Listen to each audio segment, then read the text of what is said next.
Good morning, students. Welcome to learning classes. Today we are going to start Mendeleev's periodic tables. तो हमने first video में डोवेनेयर और Newlands के classification को देख लिया था कि उन्होंने किस तरह से एलिमेंट्स को ट्रायड्स रूल दिया और न्यूलैंड्स ने ऑक्टेट्स रूल्स दिया, और हमने देखा कि उनकी थ्योरी में कुछ कमियां आ गई। उनके जो क्लासिफिकेशन थे वो सभी एलिमेंट्स पर फॉलो नहीं हुए, जिसकी वजह से वो खारिज कर दिया गया, डिस्कार्ड कर दिया गया। और आगे फिर उनके दोनों लोग का थ्योरी डिस्कार्ड होने के बाद हमारे मेंडलीव्स आए और उन्होंने अपना दिमाग दिया, अपने लॉ को बताया। उन्होंने बताया कि ये इस तरह से फॉलो कर रहे हैं, उन्होंने अपने लॉ को बताया। देखते हैं वो मेंडलीव्स का लॉ क्या है। तो मेंडलीव्स 1834 से 1907 तक इनका बहुत लंबे टाइम तक इनका क्लासिफिकेशन चला, और इनकी क्लासिफिकेशन में बहुत सारी ऐसी चीजें थी जो कि पहले किसी साइंटिस्ट ने नहीं दी थी, और बाद में इन्होंने ही बताया इन सारी चीजों को, जिसकी वजह से बहुत सारी चीजों का इन्होंने प्रेडिक्शन किया, बताया। तो हम इनकी थ्योरी को देखते हैं, इनके लॉज को। इन्होंने क्या किया? Mendeleev rectified the atomic mass of various elements which were calculated incorrect initially। यानी कि इन्होंने बताया कि जितने मेंडलीव ने, यानी कि जो पहले के हमारे एलिमेंट्स पहले डिस्कवर्ड हो चुके थे, उनमें जो डिफिकल्टीज थी उसको इनिशियली जो देखा गया था वो रॉन्ग था। उन्होंने बताया कि जितने भी एलिमेंट्स होते हैं उनकी फिजिकल और केमिकल प्रॉपर्टीज डिपेंड्स ऑन, किसी भी एलिमेंट्स की फिजिकल और केमिकल प्रॉपर्टी उसके एटॉमिक मास पर डिपेंड करती है। यानी कि सपोज वे एटॉमिक मास, ठीक है, ये हमारा एटॉमिक मास है, और किसी भी एलिमेंट्स की physical and chemical properties of elements,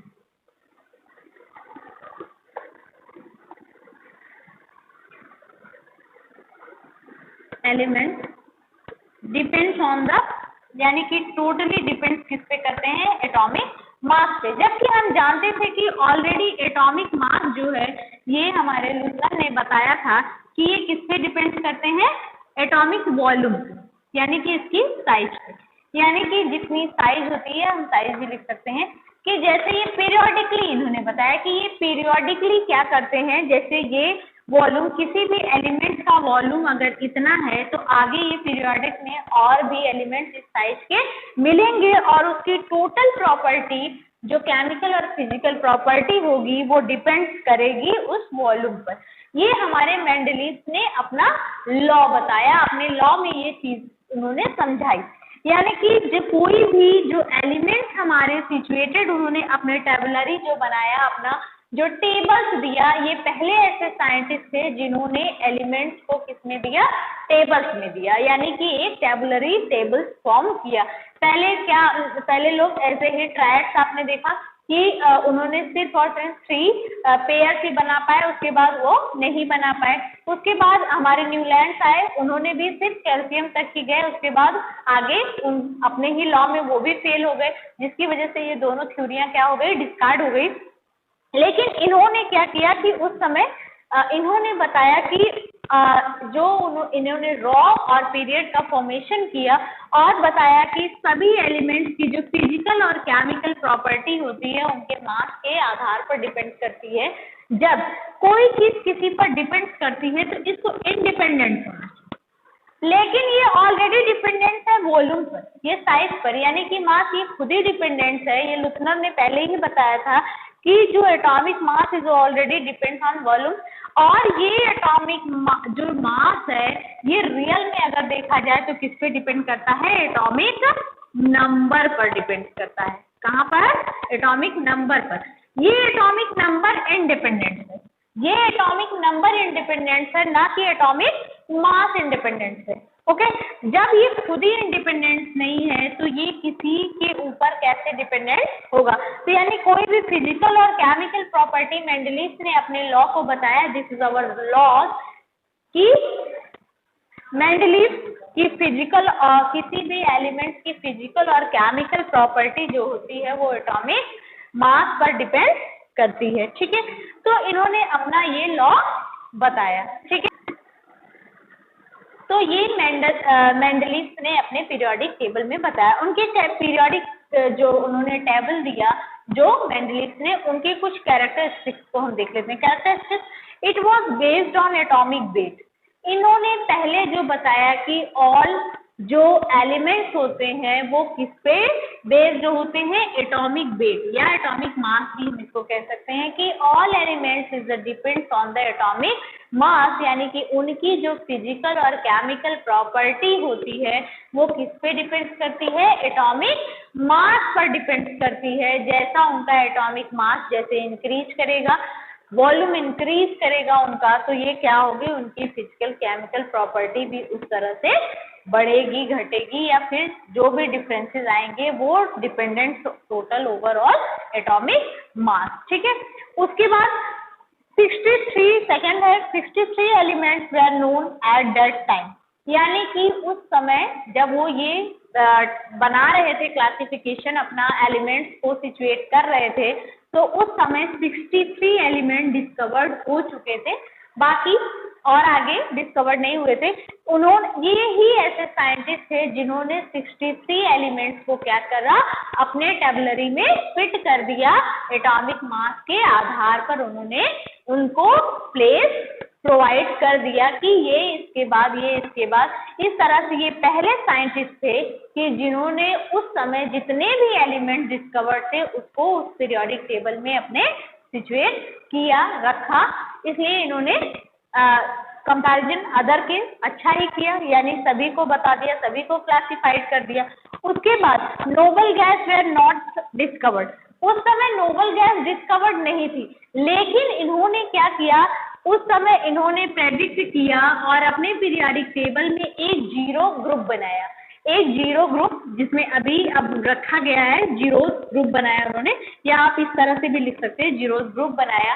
पूछा गया कि ये ग्रुप क्यों है, तो उन्होंने बताया कि आने वाले समय में इन्होंने प्रेडिक्शन किया, यानी कि बहुत ही अच्छा इन्होंने प्रेडिक्शन किया और बताया कि आने वाले समय में कुछ ऐसी संभावना है, कुछ ऐसे एलिमेंट्स मिलने की संभावना है जो कि केमिकली रिएक्टिव नहीं होंगे, इनरिएक्टिव होंगे, और उनको पीरियोडिक टेबल में कहाँ रखा जाएगा, जीरो ग्रुप में रखेंगे। जैसे अभी हीलियम, नियान, आर्गन हमारे मिले हुए, नोबल गैस फिलहाल बाद में नाम दिया गया, लेकिन उन्होंने अपना जीरो ग्रुप अपने पीरियोडिक टेबल में प्लेस बनाया और उसके लिए उन्होंने जगह छोड़ दी कि जब एलिमेंट डिस्कवर्ड होंगे तो उसको वहां पर सिचुएट किया जाएगा, ये मेंडलीव ने बताया। ठीक है, उसके बाद उन्होंने ही discovered the row and column, और उन्होंने पीरियोडिक टेबल जो बनाया था उसमें रो का और कॉलम का भी डिस्क्रिप्शन दिया। उन्होंने बताया कि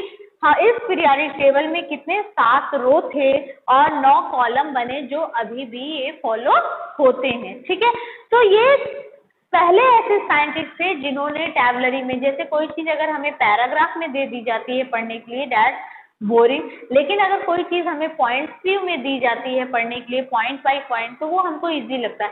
और जब इन्होंने किसी चीज का टेबल बना दिया, एक सिस्टमेटिक ढंग से दे दिया, जैसे हम अपना रिपोर्ट कार्ड देखते हैं तो एक टेबल के फॉर्म में देखते हैं, अगर एक पैराग्राफ के फॉर्म में सारे नंबर्स लिख दिए जाएं कि मैथ्स इतना, साइंस इतना, ऐसे वैसे लिख के जोड़ घटा दिया जाए, तो वो बहुत ही अजीब सिस्टमेटिक नहीं होगा। लेकिन इन्होंने अपने पीरियोडिक टेबल में इस तरह से टैबलरी बना के, पहले ऐसे साइंटिस्ट थे जिन्होंने इस तरह से ये चीजें बनाई, और उसके बाद उन्होंने कॉलम 7 रो और 9 कॉलम बताए कि इस पीरियोडिक टेबल में उन्होंने 7 हॉरिजॉन्टल और वर्टिकल कॉलम बनाए। ठीक है, उसके बाद first scientist make classification in a tabular form, यानी कि पहले ऐसे साइंटिस्ट थे जिन्होंने इस फॉर्म में क्लासिफिकेशन किसी भी एलिमेंट्स का किया था।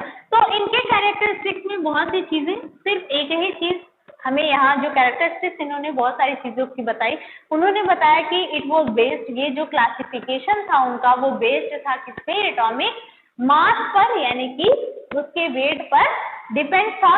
उसके बाद 63 एलिमेंट जो कि उस समय डिस्कवर्ड थे, उन सारे को उन्होंने क्या कर दिया था, अपने क्लासिफिकेशन में सिचुएट किया था, उनको प्लेस प्रोवाइड किया था और सभी के ऊपर उनके रूल्स लागू भी हो गए थे।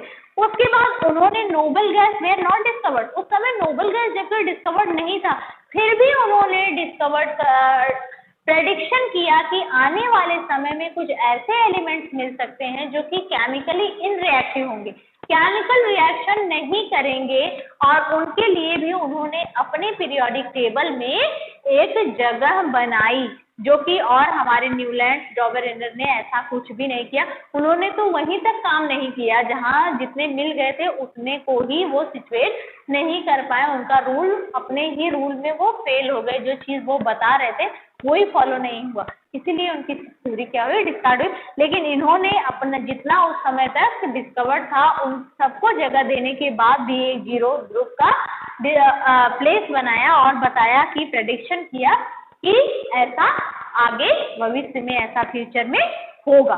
उसके बाद इन्होंने रो और कॉलम्स के बारे में अपने पीरियोडिक टेबल में इतने रो और इतने कॉलम्स, जो कि अभी भी पीरियोडिक टेबल में इतने ही रो और कॉलम्स की जरूरत पड़ती है, वह 118 एलिमेंट जो हमारे रखे गए हैं। बाद में मेटल्स, नॉन मेटल, ये सारी चीजें डिस्क्राइब हुई जब नया मॉडर्न पीरियोडिक टेबल हमारा बना, तो सारी चीजों को एटॉमिक नंबर के बेस पर जब रखा गया तो सारी चीजें डिक्लेयर हो गई। फिलहाल एटॉमिक नंबर जो होता है वही हमारा क्लियर होता है, क्योंकि वो किसी पर डिपेंड नहीं होता, जितने प्रोटॉन जिसके पास एक बार आ गए दैट इज एटॉमिक नंबर, वो डिक्लेयर है, वो कम ज्यादा होने के कोई चांस। मास नंबर क्या होता है, न्यूट्रॉन्स घटते बढ़ते रहते हैं, तो मास नंबर डिफरेंस होता जाता है। तो ये सारी चीजें इनकी कैरेक्टरिस्टिक्स में मेंडलीव के देखा गया। उसके बाद अब इनकी भी थ्योरी पूरी तरह से सही नहीं थी, क्योंकि इन्होंने जो अपना क्लासिफिकेशन किया वो मास के आधार पर कर दिया, लेकिन इन्होंने जिसको प्लेस किया कुछ ऐसे एलिमेंट्स को रख दिया जिसका एटॉमिक मास ज्यादा था, लेकिन उन्होंने केमिकल और फिजिकल प्रॉपर्टी को देखते हुए उसको उस रो में रख दिया जिसका कि वेट ज्यादा था, वॉल्यूम ज्यादा था, मास ज्यादा था, और वो पहले हो गया, और जिसका कम था वो बाद में हो गया।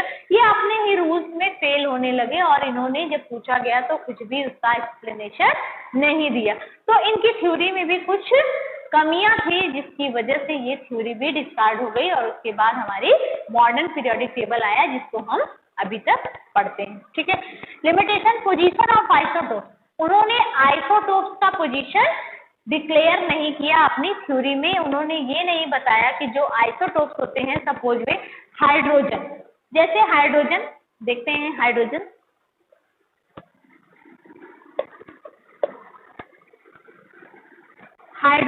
के कुछ आइसोटोप्स होते हैं, जैसे आप जानते हैं protium, deuterium, टाइटेरियम, 1H1, 1H2 and 1H3।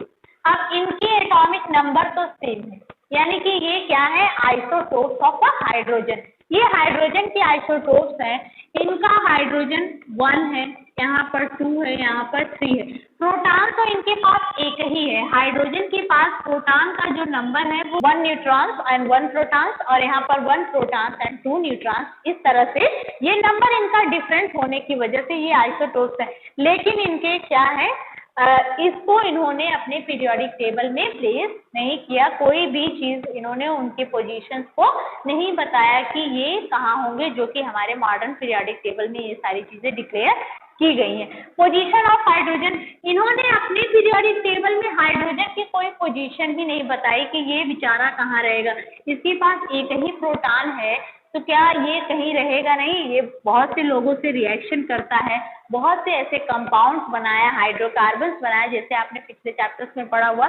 लेकिन इन्होंने अपने पीरियोडिक टेबल, इतना बड़ा पीरियोडिक टेबल बनाया, लेकिन हाइड्रोजन के लिए कोई प्लेस ही डिसाइड नहीं करी कि उसकी क्या पोजीशन है, वो कहाँ पर रहेगा।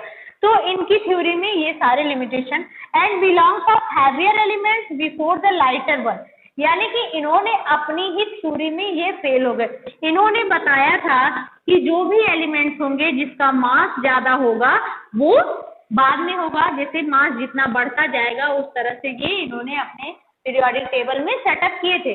लेकिन इन्होंने क्या किया कि अपने एक ही कॉलम में, एक ही पीरियड में क्या किया, कोबाल्ट को पहले रखा और निकिल को बाद में रखा। कोबाल्ट को, जबकि कोबाल्ट का जो एटॉमिक मास होता है वो 58.9 है, जबकि निकिल का 58.6 है, यानी कि निकिल छोटा है, निकिल का जो एटॉमिक मास है वो कम है, और कोबाल्ट का ज्यादा है, तो पहले निकिल को होना चाहिए फिर कोबाल्ट को होना चाहिए।